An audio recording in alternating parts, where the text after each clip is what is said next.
Let's bring in Mahjoob Zweiri, who is an Iran expert and a professor of contemporary Middle East politics from Qatar University. He joins me in the studio. Said you're an Iran expert, you speak the language, you live there, you study there, so you know it very well, and you'll know how people think there. This conflict, when we listen to the casualties, it seems like a mismatch militarily. Much greater numbers of casualties being incurred in Iran. The one thing it does have is lots of missiles to fire. How long can it sustain this before it says, look, you know, the losses is just too great, we need to back down? I think the two parties now, they are looking at the situation from the following perspective. There's more than 45 years of hatred, war of words, psychological wars, everything. Now, both parties, they put all of this in front of them and they are hitting each other using the maximum of the power they have. To Iran, Israel has crossed the red line by attacking their nuclear weapon, nuclear sites. To Israel, Iran has crossed the red line by attacking the cities. What makes them cool down, as we may say, is the following. Third party to intervene and say, look, you are failing to achieve your goal. You as an Israel, you say, admitted by the Katz and Netanyahu in both speeches, they said, okay, we are weakening the program, the nuclear program. We are destroyed, but we are not sure that we end the program. So you are not achieving your goal. To the Iranians, you achieve your goal. You hit hard the Israeli cities. There are casualties. You basically affect the image of Israel in front of the world. So stop it there and let's talk about next step. No third party can do this now. From what you're saying, it sounds like it's as much about projecting an image as it is about trying to inflict damage. If it is about image and neither wants to back down, and you said it kind of needs an intermediary, does that need to be President Trump or can it be someone else? I don't think so. Trump can do this. What I know, there was an attempt by Qatar and Oman. It's based on their own initiative because they are part of the region. There are two countries active in mediation for years. I think they test the water with Iran. That's my information. They have tested the water with Iran, saying how the mood in Tehran. I think the mood was absolutely negative, that we will not stop unless Israelis themselves admit what they have done wrong and they have a commitment they have to meet.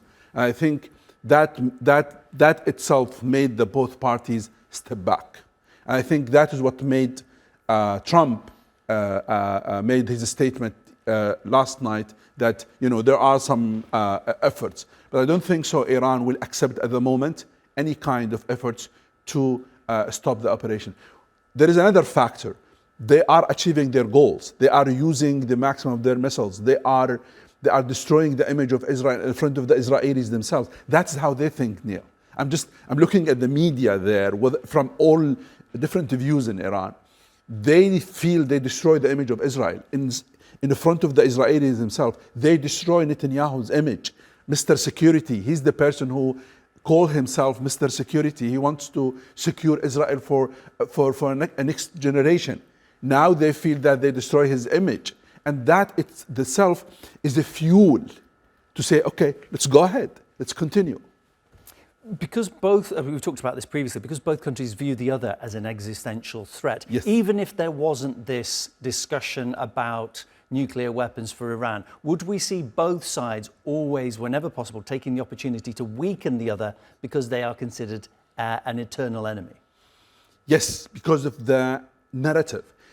Iran, at the beginning of the revolution, they perceive Israel as an enemy, and Khomeini talked about wiping Israel off the map because they occupy Palestine. That perception to the Israelis, Iran perceived as an enemy because they want to wipe them off the map. So the nuclear issue is a tool to achieve that goal. So the perception that both parties perceive themselves as an existential enemy, so they need It's an image. They need to look at the image itself, the perception. And I don't think so both parties at the moment, with all what we see, is ready to step back. And I think there's one major issue, Neil, we have to look at it as well. If you look at the scene in the last 3 days, no one talked about it in global politics, by the way. I looked at the media, it's around 25%. It's not a big story. And I think there is a message from different countries to both sides, especially to Israel, that this is your war. You picked it. You call it war on Iran. You have to think before you go to the wars. The world is changing. Europe is not the Europe we knew. America is not the America, Neil, used to form coalitions over the phone. In 1991, the United States formed a coalition, 34 countries, over the phone. In 2001, they formed a coalition against Afghanistan, Al-Qaeda, 74 countries over the phone. 2003, they formed a coalition over the phone. Now, no one listens to America. America says about itself, we are leading from behind. The world is changed. Netanyahu thinks the world has not changed. The world has changed. The countries cannot deliver on their own people. Countries, they have a problem with providing their own people of service. NHS in a country like the UK, 30 years, never solved. And they provide money to Ukraine. Today, I was reading a report about the British politics. People, they say, why do we pay our money to Ukraine and we don't have a good health service? So the world is changed, and Netanyahu wants the world to think that he is the only victim. And the world should back him on this. The world is changing. Iran now says, no, you are alone and you have to face this war you have started. Mahjoob, pleasure to speak to you. Thanks for your insights. My guest, Professor Mahjoob Zweiri, Professor of Contemporary Middle East Politics.